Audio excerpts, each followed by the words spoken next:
In today's video, I'm going to teach you how to use formulas in a dashboard with Airtable data. We'll walk through how to set up an interface that gives you a high-level, summarized view of your data, powered by formulas you've already created in your base. The idea is that your base holds the raw data and formulas, and the interface becomes the dashboard where everything is visualized. Start by opening your Airtable base for order tracking and invoicing.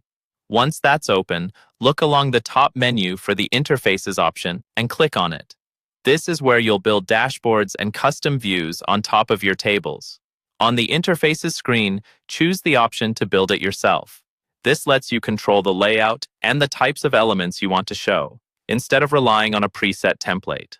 When you're prompted to choose a layout, select the highlighted option that fits the walkthrough you're following, then click Next to move forward. Airtable will now ask what kind of interface you want to create. Choose the option that gives you a high-level view of your data using summaries and charts.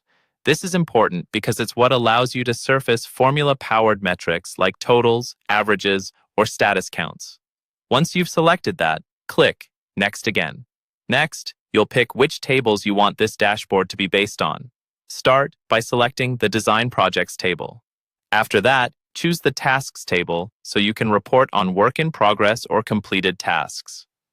Confirm that selection by clicking on Tasks when prompted again, so Airtable knows which view or configuration you're targeting.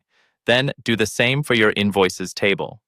Click on Invoices, and when it appears in the configuration again, select it once more to confirm. This ensures your interface can pull in financial metrics, like total invoiced amounts or paid versus unpaid values. When all the relevant tables are selected, click Finish to create the interface. You'll now see the draft of your dashboard. Click on the numeric value shown, for example, a total like a couple $1,000s. This is a good way to open up the settings for that element and see exactly which field it's using. Switch over to the Data tab for that element. Here you'll tell Airtable what to summarize. Open the summary options and select Sum so that it adds up all the values from your chosen field. Then, add a filter such as Complete to make sure you're only summing records that meet that condition, like completed tasks or fully processed invoices.